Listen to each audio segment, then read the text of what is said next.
2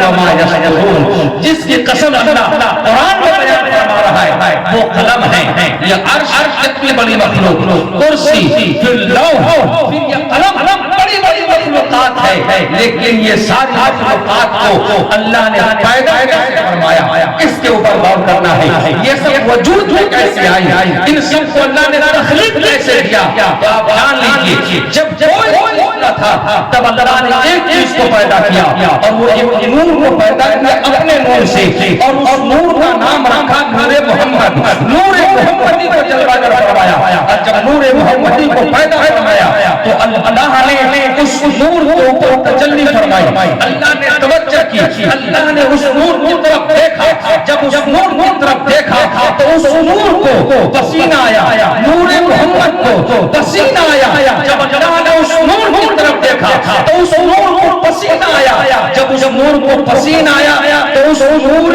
محمدی کے پسینے سے اللہ نے عرش کو پیدا کیا، اللہ نے کرسی کو پیدا کیا، اللہ نے لوح و قلم پیدا کیا، قلم کو پیدا کیا، اتنی بڑی بڑی مخلوقات جس کی یہ شان ہے، جس کے بارے میں ہم سنتے رہتے ہیں، سمجھتے رہتے ہیں، یہ بہت بڑی بڑی مخلوقات ہیں، لیکن یہ پیدا نور محمدی کے پسینے سے ہو رہے ہیں، نور محمدی کے پسینے سے پیدا ہونے والا عرش ہے، کرسی ہے، لوح ہے، قلم ہے، جس کی یہ شان ہے جو نور محمدی کے پسینے سے پیدا ہو رہا ہے، لیکن نور محمدی کے نور سے جو ذات پیدا ہو رہی ہے اس کو علی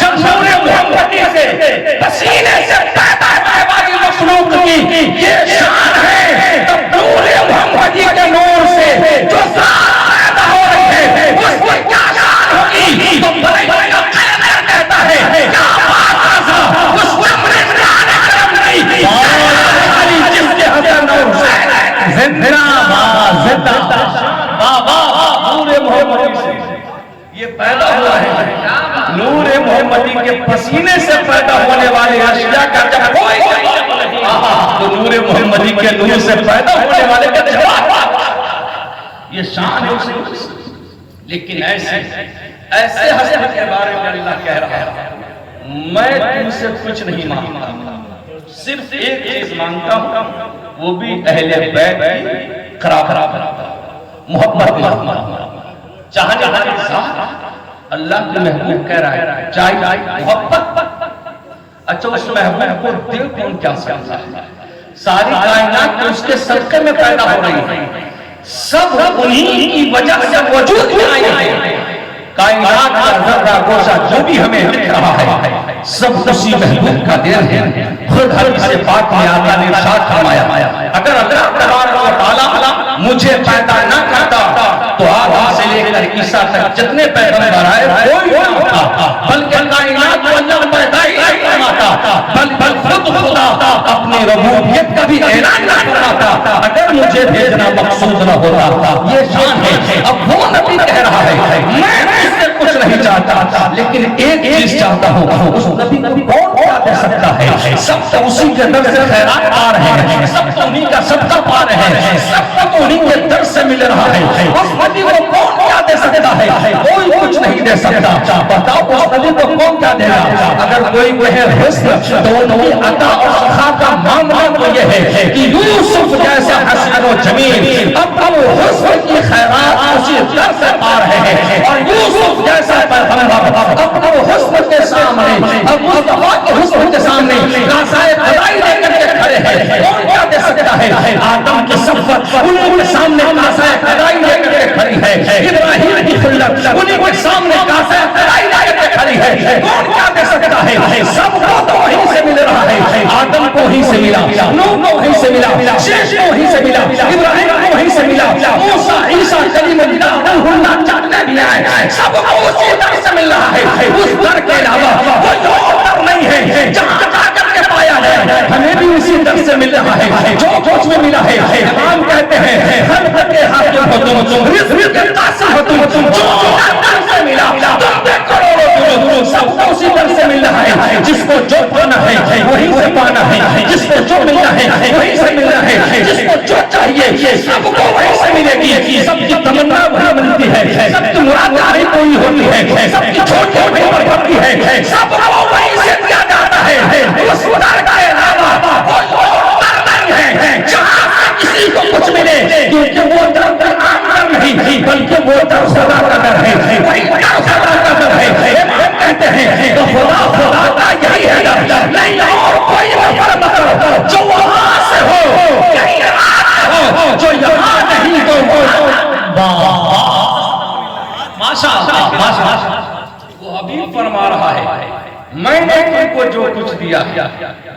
اس میں سے کچھ نہیں مانگتا الا مگر ایک چیز مانگتا، صرف ایک چیز چاہتا الا. جیسے بیچ میں کلام ہو رہی ہوں، کلام بات چیت ہو رہی ہے، اور جب الا آتا ہے تو اس کا معنی ہوتا ہے صرف ایک چیز بس. جیسے آپ کلمہ پڑھتے ہیں لا الہ کوئی خدا نہیں الا مگر صرف بس صرف الا اللہ اللہ. ایسی قرآن کی آیت ہے قل لا اسألکم علیہ اجرا، میں نے جو تم کو دیا اس میں سے کچھ نہیں چاہتا الا مگر صرف بس ایک چیز چاہتا ہوں، اور وہ کیا ہے؟ الا المودۃ فی القربى، اہل بیت کی محبت چاہتا ہوں، اپنی اولاد کی قرابت چاہتا ہوں، اپنے قرابت داروں کی عقیدت چاہتا ہوں. اگر جس کے بارے میں مانگا جا رہا ہے، اگر ان کی بارگاہ میں تو کسی چیز کی کوئی کمی نہیں ہے. وہ حسن حسین جن کے جیسا کوئی خوبصورت نہیں، ان کی کوئی مثال نہیں، ان کا کوئی مثل نہیں. ان کے لیے اگر کوئی ان کو دیکھے تو محبت کرنے پر مجبور ہو جائے. ان کے تعلق سے کہا جا رہا ہے کہ میں ان کی محبت مانتا ہوں. امام شمعانی بھی فرماتے ہیں کہ امام کی صورت ایسی تھی کہ اگر وہ رات کے اندھیرے میں نکل جاتے تھے تو ان کے گال سے نور پھوٹتے تھے جس سے علاقہ روشن ہو جاتا تھا. ایسے ذات والے سے کوئی نہ محبت کرے گا تو کرے گا کسی. ہاں سخا کا معاملہ یہ، عطا کا معاملہ یہ کہ محتاجوں کو، غریبوں کو، یتیموں کو نوازتے ہوئے نظر آ رہے ہیں. یہ حسین ہے، ان کی شان بے مثال ہے، ان کی ذات بے مثال ہے. کیا معاملات ہے امام علی مقام کے. آپ کربلا کے میدان میں تو بہت سنا ہوگا، بہت دیکھا ہوگا. امام علی مقام کی محفل بجاتے ہو، کچھ لوگ کہتے ہیں امام کیا دیتے ہیں، ان کی محفل بنانے والوں کو کیا ملتا ہے، وہ کیا دے سکتے ہیں. امام کیا دیں گے یہ تو جسے ملے گا وہ بتائیں گے، اور لینے والا بتا سکتا ہے کہ ہمیں کیا ملا ہے. تم نے دیکھا نہیں جب امام علی مقام دنیا میں تشریف لا رہے تھے، دنیا میں آ رہے تھے، جب دنیا میں آپ کی جلوہری ہو رہی تھی 4 شعبان المعظم کو بیض خلافات روایات آپ دنیا میں تشریف لائے. جب دنیا میں تشریف لائے تو زمین کے اوپر بے شمار فرشتے مبارکبادی پیش کرنے کے لیے آئے، اور اللہ نے جبریل کو بھیجا کہ جاؤ میرے محبوب کو مبارکباد دے دو. آج میں نے ان کے بیٹے کے گھر کا ایک بیٹا دیا ہے اور اس کا نام حسین ہے. جو حسین کی آمد پر اس کو مبارکباد پیش کر دو. اور جب مبارکبادی پیش کرنے کے لیے جبریل آ رہے تھے، کہا مولا میں بھی اپنے طرف سے مبارکبادی پیش کر دوں. جبریل کو بھی کر دینا. جب آسمان سے جبریل زمین کی طرف تشریف لا رہے تھے تو آپ نے دیکھا ہوگا یا سنا بھی ہوگا کہ فرشتے ایک پہاڑ میں بیٹھ کر کے وہ فرشتہ جب جبریل کو آسمان سے اترتا ہوا دیکھا، کہا جبریل کہاں جا رہے ہو؟ آج امام پاک کی پیدائش کا دن ہے. آج آقا کو اللہ تبارک و تعالیٰ نے ان کے بیٹے کے گھر عطا کیا ہے. میں اس کی مبارکباد پیش کرنے کے لیے جا رہا ہوں. کہا مجھے بھی لے کر کے چلو، کہا تم بھی چلو. کہا میرے پر تو کٹے ہوئے ہیں، تم مجھے لے کر کے چلو. جبریل نے اس فرشتے کو اپنے ساتھ لیا اور لے کر کے آئے. اور جب لے کر کے آئے ہیں تو حضرت کی بارگاہ میں یہ جبریل پہنچے ہیں، فاطمہ کے دروازے پر ہے اور سارے فرشتے جو آئے ہیں. تقریباً تاریخ لکھنے والوں نے لکھا ہے کہ 4 لاکھ فرشتے حجرے فاطمی میں اس کو داخل ہوئے اور میرے آقا کو مبارکباد پیش کر رہے تھے. اسی میں یہ ایک فرشتہ تھا جس کے پر کٹے ہوئے تھے، جس کا نام پطرس ہے. وہ کھڑے ہو کر رو رہا تھا. میرے آقا نے جب اس کی طرف دیکھا، کہا کیوں رو رہے ہو؟ کہا حضور سارے پر والے فرشتے آئے ہیں اور سب آپ کے بیٹے حسین کی آمد پر مبارکباد پیش کر رہے تھے. میں بھی مبارکبادی دینے کے لیے آیا ہوں، میں بھی مبارکبادی پیش کرنے کے لیے آیا ہوں. لیکن حضور ایک معاملہ ہے، ایک بات ہے. کیا چاہیے؟ کہا مجھے خیرات چاہیے. کہا خیرات کس کی؟ کہا آپ کے نواسے کی، آپ کے بیٹے حسین کی. میرے آقا کون ہے؟ اگر انگلی کا اشارہ کر دیتے تو فرشتے کا اوپر پلٹتا. آقا کے اشارے میں اتنی طاقت ہے کہ زمین کے اوپر کھڑے ہو کر کے ابو جہل کے کہنے پر اپنے ناخن کا اشارہ کرو چاند کی طرف کر دے تو چاند کا سینہ تو حصوں میں بڑھ جاتا ہے. کیا فرشتے کا پر نہیں لوٹ دکھاتے تھے تو فرشتوں کو فوراً پر مل جاتا، لیکن رب کو دکھانا کچھ اور ہی مقصود ہے۔ نبی نے دعا نہیں فرمائی، نبی نے انہیں کا اشارہ نہیں کیا، بلکہ میرے آقا نے کہا میرے بیٹے حسین کو جس کپڑے میں لپیٹا گیا ہے وہ کپڑا مجھے لا کر کے دیا جائے۔ اور جب وہ کپڑا لا کر کے دیا گیا تو اللہ کے حبیب نے اس کپڑے کو اپنے ہاتھ میں لیا اور لے کر کے فرشتے کے بدن سے ٹچ کر دیا، فرشتے کے بدن سے مس کر دیا۔ فرشتے کا بدن کوئی میری طرح نہیں ہے، اللہ جانے فرشتہ تو نور مخلوق ہے، لیکن سمجھانے کے لیے کہہ رہا ہوں ایک دن کا حسین ہے، بلکہ ایک ساتھ ایک لمحے کا ہے۔ ابھی آپ کے دامن میں نماز کی نیکی نہیں، روزے کی نیکی نہیں، عبادت کی نہیں، کوئی بہت تقویٰ نہیں، بلکہ ابھی ماں کے شکم سے آئے ہیں اور پہلا کپڑے میرے ملتے گئے ہیں اور وہی کپڑا آپ کے جسم سے ہٹا کر کے جب فرشتے کے بدن سے مس کیا گیا ہے، فرشتے کے بدن سے لگایا گیا ہے، جیسی ایک دن کا بچہ حسین جس کپڑے میں گرتا ہے فرشتے کے بدن میں مس ہوتا ہے۔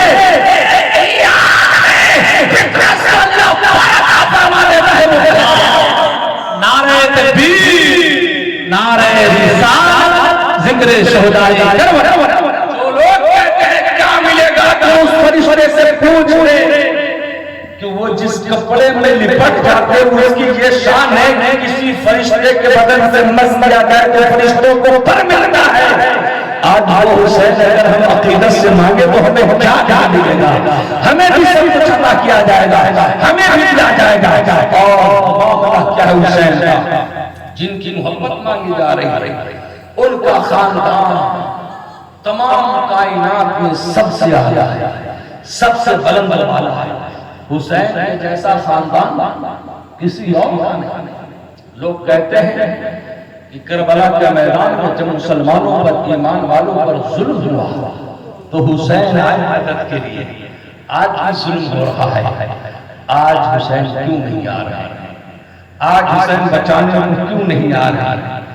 یہ سنیے، حسین لانے کے لیے حسین کے جیسا خاندان لانا ہوگا، حسین کے جیسا نانا لانا ہوگا، حسین کے جیسا بابا لانا ہوگا، حسین کے جیسا ماں لانا ہوگا۔ لیکن بتاؤ آپ دیکھ لیجئے حسین کے نانا نبی آخر زمان ان کے بعد کوئی نبی نہیں ہے، لا نبی جوادی میرے آقا نے فرمایا اللہ کی قسم اب کوئی دوسرا نبی نہیں آ سکتا۔ جب دوسرا نبی نہیں آ سکتا، جب نانا نہیں آ سکتا تو پھر نواسا بھی دوسرا نہیں آ سکتا ہے۔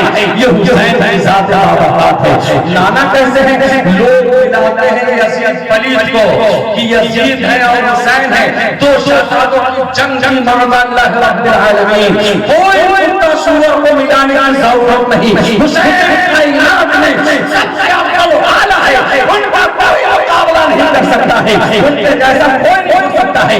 آپ علی کوچے کا مالدار اور قرآندار حویلی دار ملانے کے لیے چلے ہیں۔ ارے ذرا دیکھ تو آج کچھ لوگوں کو دولت نشہ جب چھپاتی ہے تو وہ بھوکھا کر کے اعتراض کرنے کے لیے چلا آتا ہے۔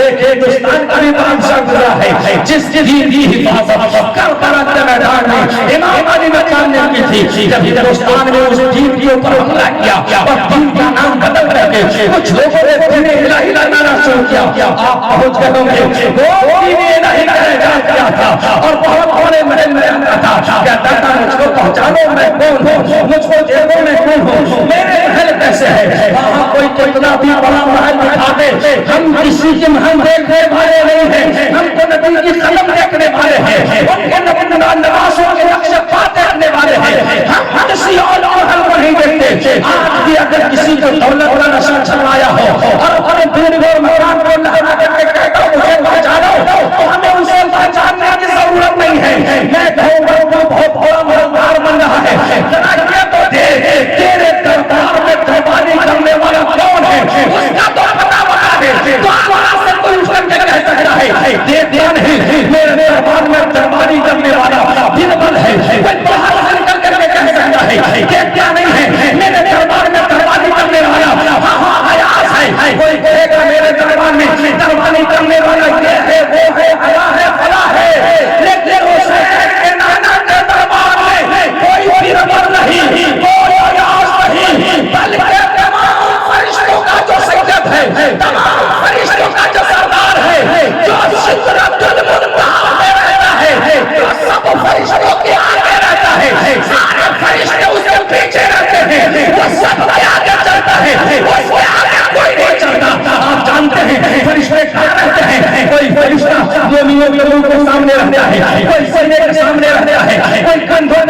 ہے، کوئی زمین پر آتا ہے، کوئی کسی مومن کی قبر پر آتا ہے، کوئی فرشتہ پہلے آسمان پر، کوئی دوسرے آسمان پر، کوئی تیسرے آسمان پر، کوئی چوتھے آسمان پر، کوئی پانچویں آسمان پر، کوئی چھٹے پر ساتویں پر آتا ہے، لیکن ساتویں کے آگے ایک جگہ ہے جس کا نام سدرۃ المنتہا ہے۔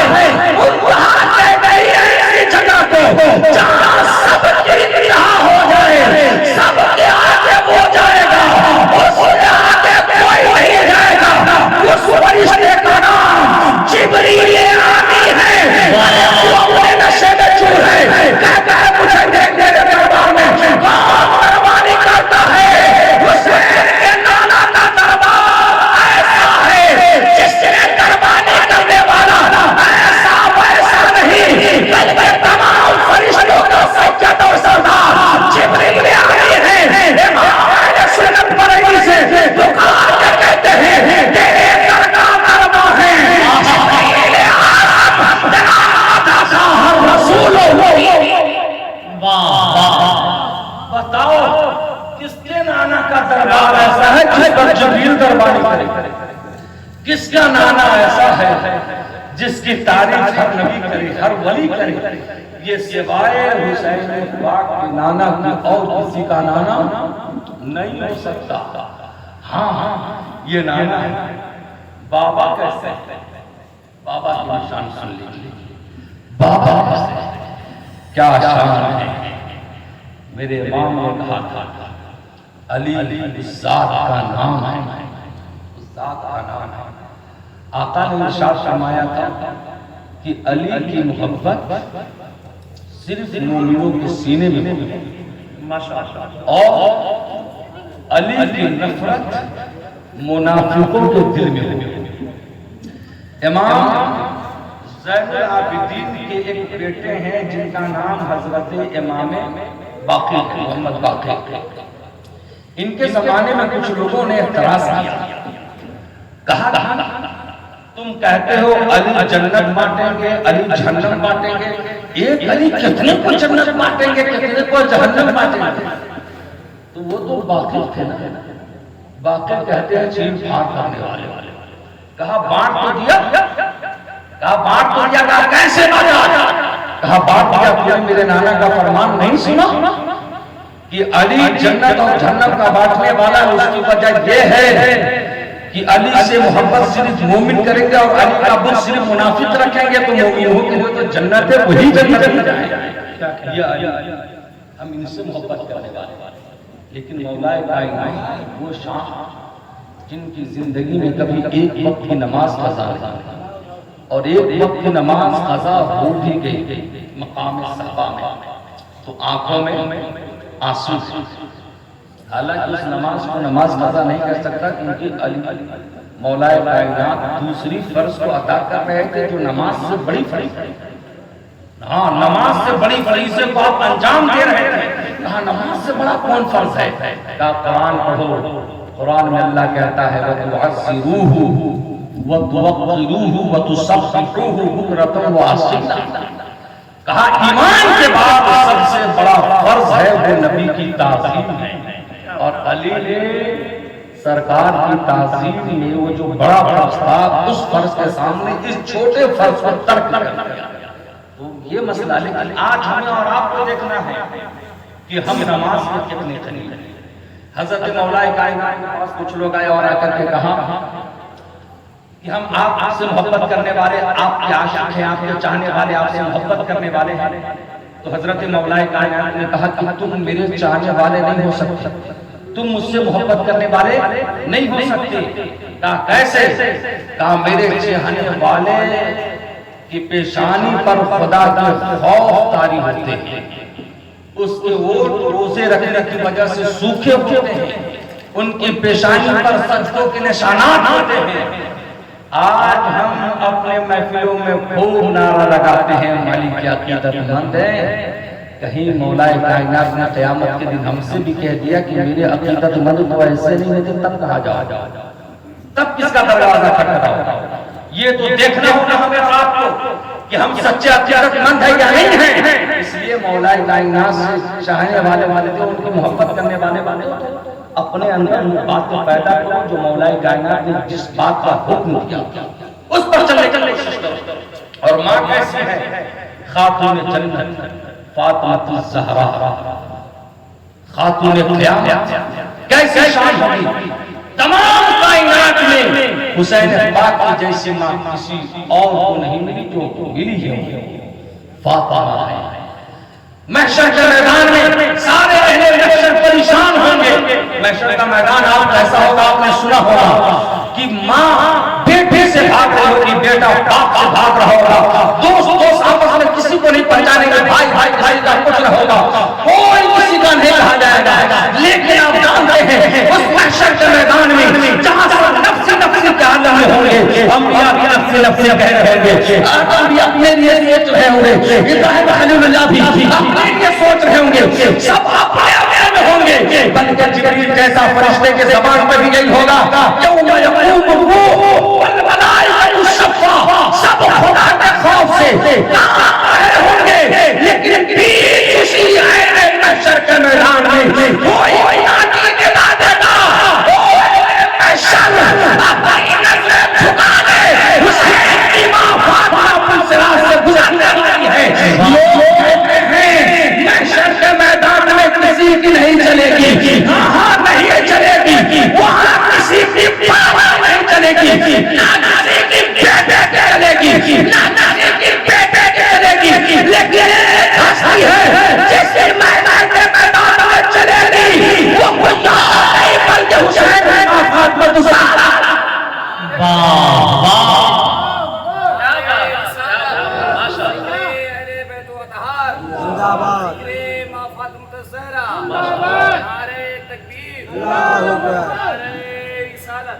لیکن چلے گی کیسے؟ آپ نے ان کے تقوی کو دیکھا، ان کے پرہیزگاری کو دیکھا۔ آج ہمارے گھر کی عورتوں کا کیا حال ہے کہ آج ایک وقت کی نماز ہمارے گھر کی عورتیں نہیں، یہ سب لوگ جانتے ہیں، سب پہچانتے ہیں، سب لوگ دیکھتے رہتے ہیں کہ نہیں پڑھتی، لیکن حسین کی ماں کیسے ماں ہے؟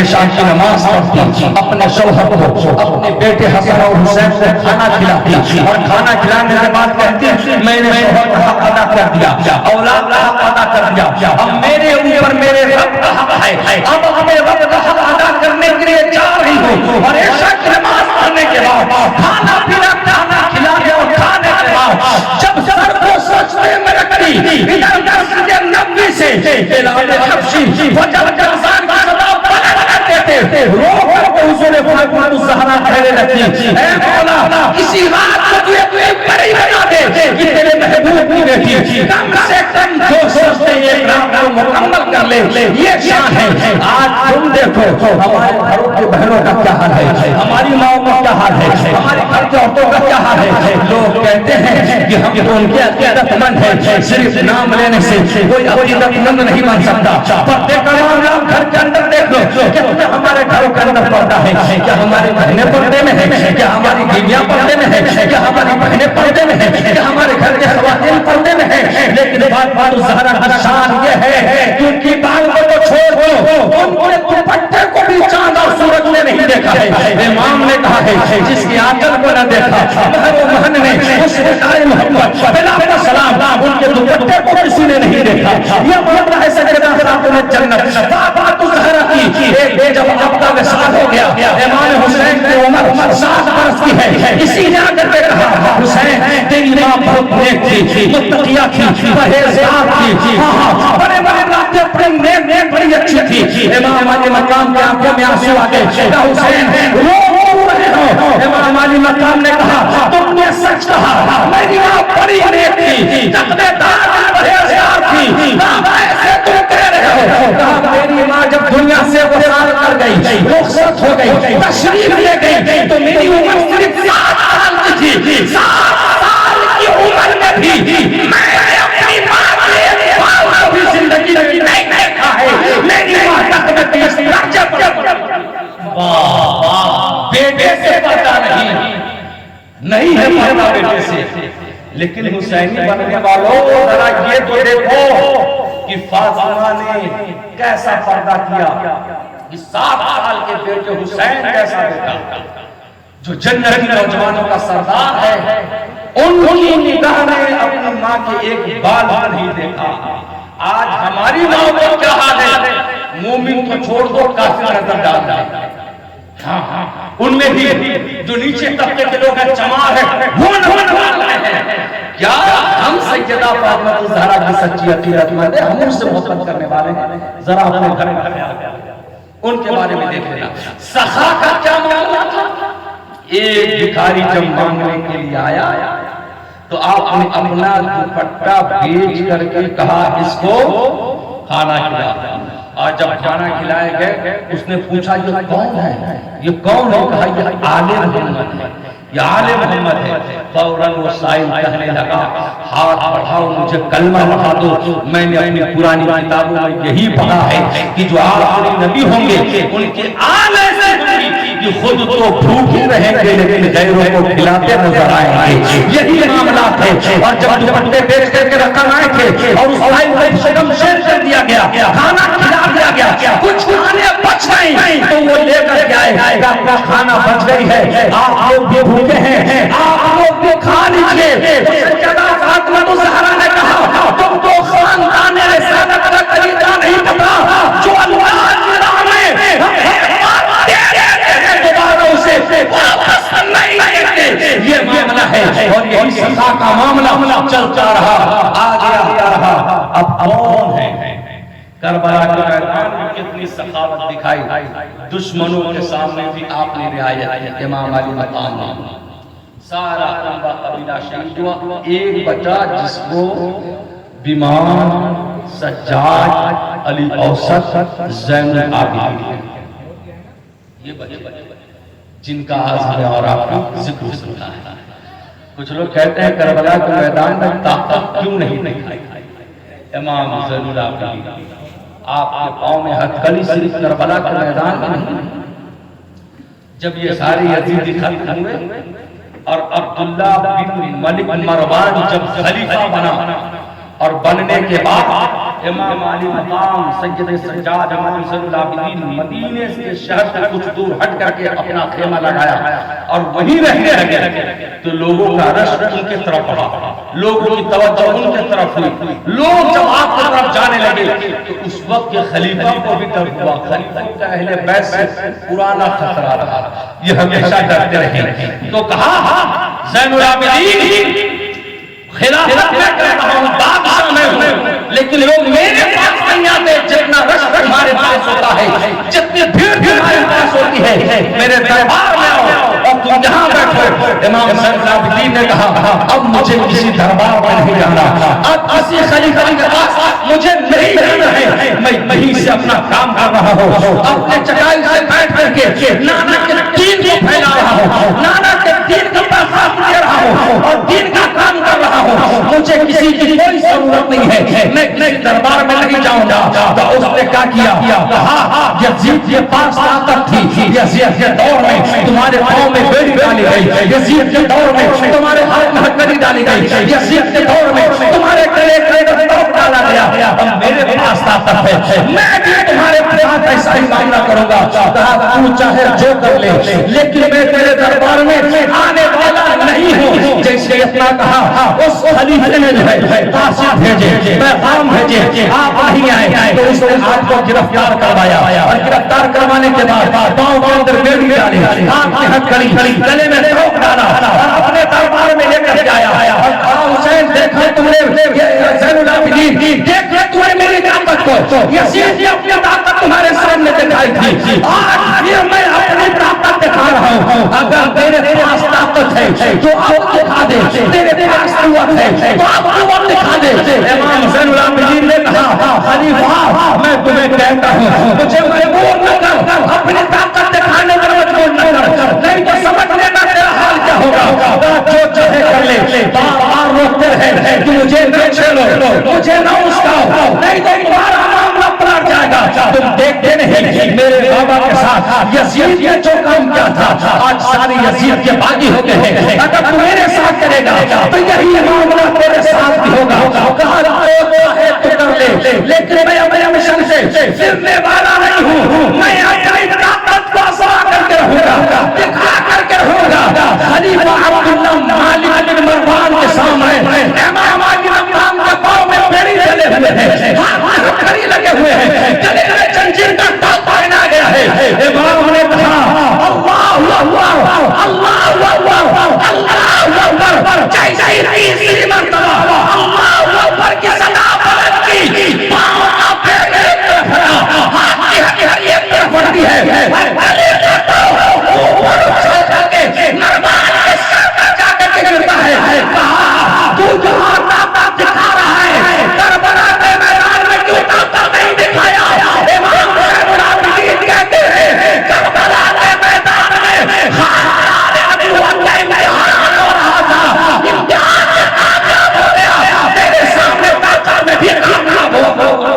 الملک مروان کی دربار میں طاقت دکھائے، کربلا کے میدان میں بھی طاقت دکھا سکتے ہیں، لیکن نہیں، وہاں امتحان میں یہاں طاقت دکھائی۔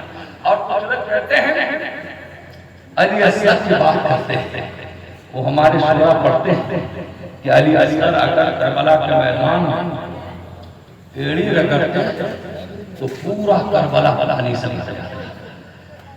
ان کے پوتوں کا یہ حال ہے کہ چھوٹا سا کاسا ہندوستان کی سرزمین پر اپنے خادم کو دے کر کے بھیج کے کہا جاؤ کہہ دینا انا ساغر چلا، تو پورا انا ساغر ان کے پوتے کے کہنے پر اٹھ کر کے چلا آیا، تو پھر علی اصغر اس دادے کا کیا عالم ہوتا؟ اگر وہ جلانے ہی پر آ جاتے تو ان کا پوتا بغداد میں عبد القادر کن بیزوی کہہ کر کے مردوں کو زندہ کر دے، قبرستان میں ٹھوکر مارے کہے نانا دوڑا رہے ہیں جاؤ، تو مردے اٹھ کر کے دوڑنے لگے، تو کربلا کے میدان میں یہ معاملہ علی اصغر دکھائی سکتے تھے، لیکن وہاں امتحان، وہ امتحان نہ، لیکن یہاں طاقت دکھانے کی۔ لیکن ایک بات ایسے کی محبت ہم سے مانی گئی، یہ آخری جملہ امام زین العابدین کی، امام باقر کی، امام جعفر صادق کی، امام موسیٰ کاظم کی، امام علی رضا کی، امام تقی کی، امام محمد نقی کی، امام جواد کی، امام حسن عسکری کی، ان کی محبت کس سے مانی گئی؟ ایمان والوں۔ ایک بات یاد رکھنا، آیت ہے قُلْ لَا أَسْأَلُكُمْ عَلَيْهِ أَجْرًا إِلَّا الْمَوَدَّةَ فی القربا، میں اہل بیت کی محبت نہیں بلکہ تم سے مودت مانگتا ہوں۔ کیا مانگتا ہوں؟ مودت۔ کیا ہے کلمہ سمجھا تو بس رخصت ہو۔ محبت اور ہے اور مودت اور ہے۔ محبت کس کو کہتے ہیں؟ علماء کی متوجہ۔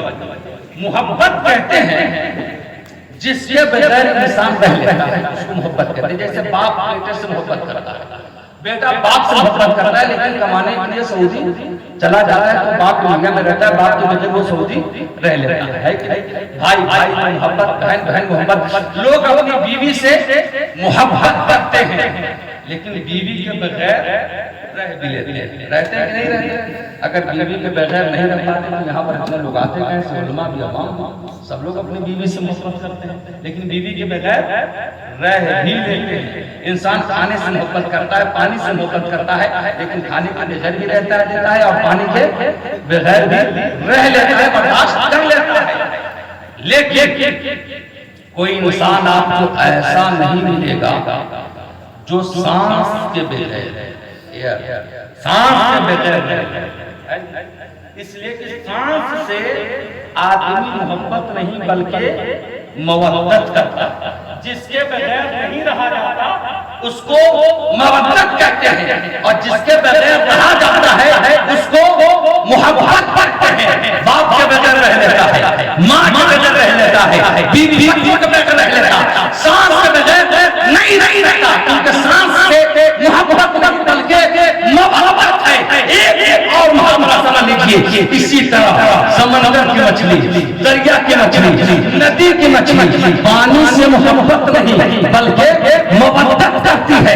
کتنا مودت کرتی ہے؟ آپ مچھلی کو پکڑ کے لے کر کے آئیے اور ممبر رسول پر رکھ دیجیے اور کہیں وہاں تالے میں تھی یہاں آ رہا، لیکن وہ تڑپنے لگے گی، وہ یہ نہیں دیکھے گی کہ یہ ممبر ہے، وہ یہ نہیں دیکھے گی کہ یہ عالم کی بات ہے، وہ یہ نہیں دیکھے گی کہ یہ مقبر کی بات ہے، وہ یہ نہیں دیکھے گی کہ محمد کی بات ہے، وہ یہ نہیں دیکھے گی کہ سجدہ کی بات ہے، وہ یہ بھی نہیں دیکھے گی کہ سجدہ کی بات ہے، وہ یہ نہیں دیکھے گی کہ کوئی شورا کی بات نہیں ہے یا نغمہ کی بات نہیں ہے، کچھ نہیں، بس اس کو پانی چاہیے، بس پانی کی تلاش میں، کیونکہ مچھلی پانی سے محبت نہیں بلکہ محبت کرتی ہے، اس کو پانی ہی چاہیے، ہر حال میں پانی چاہیے۔ اور کوئی اگر زیر پر اڑ ہی جائے اور مچھلی کو نکال لے سمندر سے، اللہ کر کے اس کو مار دے، پھر کاٹ دے، پھر جلا دے، پھر وہ انسان اپنے کوکر یا بھگونے میں چلا کر کے اس کو گلا دے، پھر اپنے منہ میں ڈال کر دانتوں کے نیچے چبا لے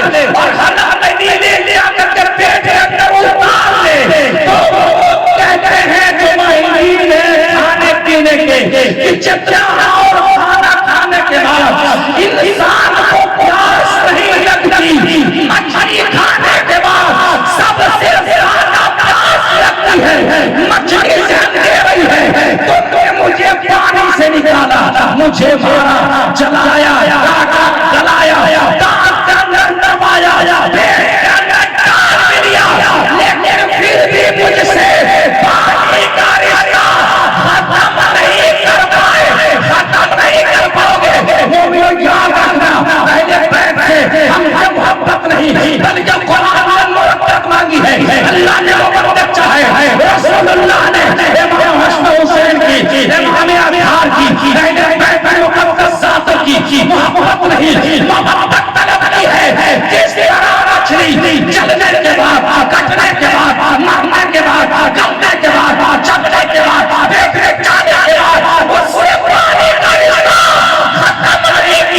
اسی طرح مومن کا رشتہ مرنے کے بعد، رکھنے کے بعد، چلنے کے بعد میں شان اٹھنے تک کوئی اہل بیت سے ان کا رشتہ ختم نہیں کر سکتا، کیونکہ مومن اہل بیت سے محبت نہیں، محبت کرتا ہے۔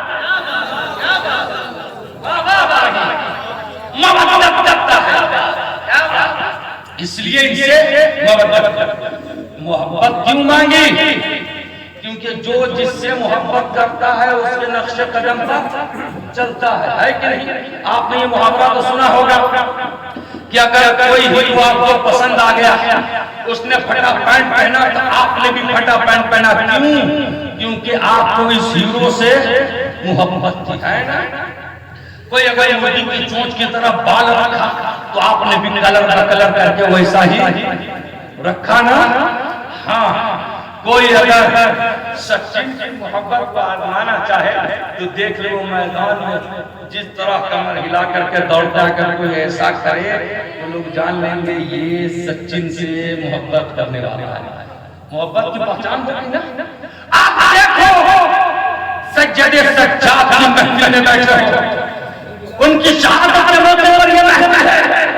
امام حسین العابدین کی اگر سچی محبت ہے تو امام حسین العابدین کا پیغام کربلا دیکھنے کے بعد ہر انسان ہوش کھو بیٹھے گا، سننے کے بعد آپ کو میں آنسو جاتی ہے، عین وہ شہید سارے کارنامے یزید کے اپنے نگاہوں کے سامنے ہی دیکھا ہے، لیکن اس کے باوجود بھی عبادت کا کیا معاملہ ہے؟ روزانہ 300 رکعت نفل نماز پڑھتا، 300 رکعت فرض نماز۔ زندگی میں ایک وقت کی بھی فرض نماز آپ کی کبھی قضا نہیں ہے۔ سخا کا معاملہ یہ ہے کہ دشمن بھی آیا پانی مانگنے کے لیے خیمہ میں تو پانی سے کہا مجھے پہچانا نہیں، کہا تمہیں کیسے بھول سکتا ہوں، تم نے مجھے بھوکا پیاسا تڑپایا، تیرے وجہ سے میرے بھائی علی اصغر 6 ماہ کے قربان ہو گئے، میرا بھائی علی اکبر تیرے وجہ سے قربان ہوا، تو نے مجھے بہت ستایا، کہا تو نے مجھے پانی پلا کو مارنا چاہیے اچھا ہوتا ہے، کہا وہ تیرا طریق تھا یہ میرا طریقہ ہے، خاندان نبوت کا یہی سلسلہ ہے، تو دشمن کے دربار جائے تو اسے محروم نہیں کیا جاتا۔ آج تیرے دروازے پر تمہاری بہن آنس لے کر کے آپ کو محروم کرتا ہے، یہ تو امام حسین العابدین کے ماننے والوں کا کارنامہ نہیں ہونا چاہیے۔ تیرا بھائی آتا ہے تو اسے محروم کرتا ہے، بلکہ ماں باپ انسان محروم کرتے ہوئے نظر آتے ہیں۔ بتاؤ آج تم ہم اور آپ کربلا سن کر کے کہتے ہیں کربلا کا معاملہ ختم ہو گیا؟ نہیں، کربلا کے میدان میں 2 تحریکیں چل رہی تھی، ایک تحریک حسینی ہے، ایک تحریک یزیدی ہے، اور دونوں تحریک قیامت تک چلتی رہے گی۔ تحریک کیا تھی؟ حسین پاک کی تحریک ہے کہ انسان نیک بنے، نمازی بنے، روزے دار بنے، تقوی دار بنے، پرہیزگار بنے، اچھا بنے، نیک بنے، صالح بنے۔ یہ حسین پاک کی تحریک تھی کہ انسان شراب سے دور ہو، جوا سے دور ہو، گالی گلوچ سے دور ہو، بدمزری سے دور ہو، بے حیائی سے دور ہو۔ کربلا کے میدان میں یہی جنگ کے معاملے مقام کی، ناچ گانے سے دور ہو، بول گوشے سے دور ہو، گانے بجانے سے دور ہو، یہی تحریک کربلا کے میدان میں تھی۔ اور یزید کی تحریک یہ تھی کہ ناچ دیکھنا ٹھیک ہے، گانا سننا ٹھیک ہے، سیریل دیکھنا ٹھیک ہے، پکچر دیکھنا ٹھیک ہے، یہ سارے معاملات تھے، ڈھول ہو جانا ٹھیک ہے، یہ یزیدیوں کا کارنامہ، یہ یزیدیوں کی تحریک کربلا کے میدان میں تھی۔ یزیدیوں نے کیا تھا، زنا اس کے نزدیک تھی، لوط اس کے نزدیک تھی، یہ معاملہ تھا۔ دوسرے کی بہن بیٹیوں کو برباد کرنا اس کے نزدیک ٹھیک تھی۔ بتاؤ کہ دونوں تحریک چل رہی ہے، اب ہم حسینی ہیں، ہم کربلا کا قدم پر چلنے والے ہیں، ہم ان کے سچے عاشق ہیں، سچے غلام ہیں۔ اگر ہم حسینی ہیں تو یاد رکھنا جو یزید نے کیا تھا وہ کام ہمیں نہیں کرنا ہے۔ یزید نے کون کام کیا تھا؟ یزید نے شراب پیا تھا، شراب سے مسلمانوں کو دور رہنا ہے، حسینیوں کو دور رہنا ہے۔ یزید نے جوا کھیلا تھا، حسینیوں کو جوے سے دور رہنا ہے۔ یزید نے بندر کرتے کے ناچتے کہتے ٹیلی نچ رہے تھے، آج حسینیوں کو حسین پاک کی روح آواز دے رہی ہے